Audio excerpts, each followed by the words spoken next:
Olá pessoal, tudo bem com vocês? Nesta nossa aula, vamos estudar aqui um assunto bem bacana, onde ele nos fala sobre arco de circunferência. Ora, se o arco é de circunferência, logicamente, eu tenho que ter uma circunferência para a gente se basear.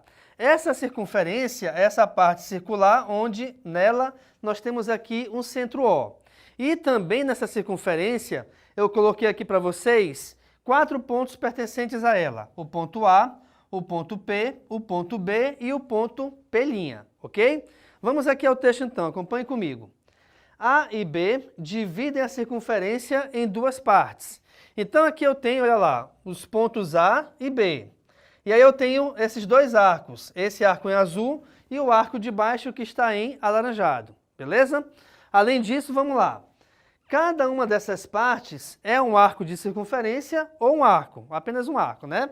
Então aqui eu tenho dois arcos, mas cada arco ele recebe um nome especial. Como é que vai ser esse nome?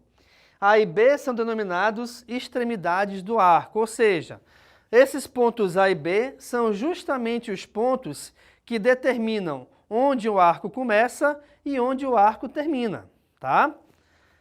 APB é um arco de extremidades A e B contendo P. Então vamos lá. Quando você vai analisar a nomenclatura de um arco, geralmente você irá fazer essa análise no sentido horário. Ou seja, você começa da esquerda e vai andando circularmente aqui para a direita, tá bom? Então aqui o primeiro arco é o arco APB. Ou, se você preferir, somente o arco AB, ok?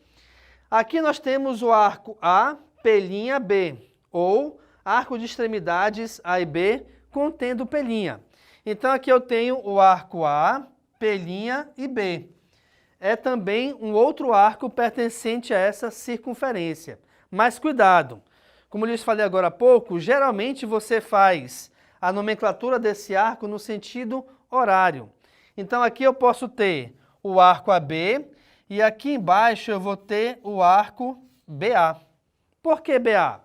Porque aqui começa do B e termina no ponto A, tá bom? Então a gente tem esses dois arcos. Gente, por se tratar de circunferência, o que vai acontecer?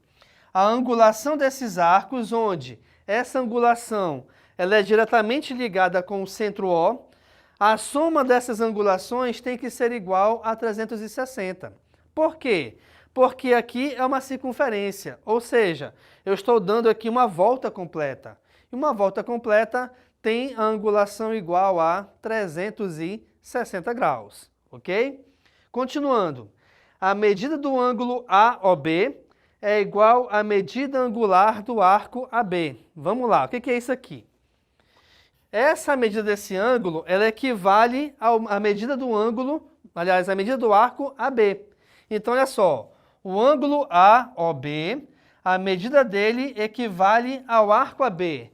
Mas isso só acontece, pessoal, se esse ângulo for central. Ou seja, se a sua extremidade ela sair do centro da circunferência, tá? Então, toda vez que um ângulo tiver a sua extremidade saindo do centro da circunferência, automaticamente a medida do ângulo equivale à medida do arco, tá bom? Então nós temos aqui uma outra associação. Eu tenho aqui o arco, eu tenho a circunferência, aliás, com esse arco que está aqui em rosa, aqui o centro O e o ângulo alfa aqui na circunferência, certo? A medida do arco eu estou chamando aqui de L. Essa medida de L é igual ao raio R. Automaticamente, tanto o L quanto o ângulo alfa estão medidos em radianos. O comprimento da circunferência ele é igual a 2πr, ou seja, 2 vezes o valor de π vezes a medida do raio. E alfa é o ângulo central, como eu lhes falei agora há pouco aqui em cima. Alfa é ângulo central por quê? Porque a sua extremidade está exatamente no centro da circunferência. Aqui nesse caso, no centro O. E para você determinar a medida do alfa, você vai dividir o comprimento L da circunferência pelo valor da medida do raio, tá bom? Então, olha só, gente, o que é mais importante também você reparar aqui? Que eu tenho aqui nesse caso, tá? eu posso ter, na verdade, aqui são só 2 arcos, mas eu posso ter mais arcos, dependendo dos pontos que eu vou colocar ou dos pontos que podem ter pertencentes à circunferência, ok? Aqui, então, eu posso ter, de repente, olha lá, o arco AP, o arco PB, o arco BP' ou o arco P'A, tá? Então, de preferência, você analisa a nomenclatura desse arco sempre no sentido horário. E essa medida, ou essa nomenclatura, ela vai de uma extremidade até a outra, tá bom? Então, aqui nesse caso, olha lá, se eu tenho o arco AB, eu estou tratando desse arco em azul. Se eu tenho o arco BA, ele vai aqui do ponto B, dá essa quase volta e para na extremidade A. Então, o arco AB é esse arco em azul.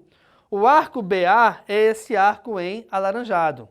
Uma associação que você pode fazer muito interessante, de repente até, da medida do arco da circunferência, é imaginar o seguinte: suponha que você tem uma praça circular, né? Então, e o prefeito da tua cidade, ele resolve dessa praça circular pavimentar uma parte dela.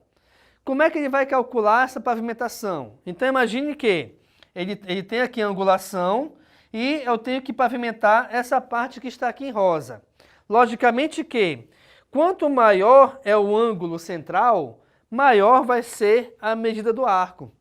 Então, dependendo da quantidade de dinheiro que ele tem para investir nessa pavimentação, ele vai conseguir fazer uma pavimentação de uma parte maior da praça ou a pavimentação de uma parte menor dessa praça, tá bom? Então, uma associação legal é essa aí. É você perceber que nós podemos ter a medida maior ou menor do arco, da circunferência, sempre de acordo com o ângulo central. Quanto maior o ângulo, maior também será o arco. Ok, pessoal? Então, aqui nessa aula, nós trabalhamos justamente sobre isso. Nós conversamos sobre o arco de circunferência, onde esse arco de circunferência ele possui 2 extremidades. Aqui eu te mostrei 2 arcos que pertencem a essa circunferência e que o arco de circunferência está diretamente ligado à medida do ângulo central e também ao raio, no caso aqui da circunferência, tá bom? E não se esqueçam também que quanto maior o ângulo central, maior será o comprimento do arco da circunferência. No mais é isso, fiquem à vontade aqui para tirar foto do quadro. Muito obrigado pela atenção e tchau!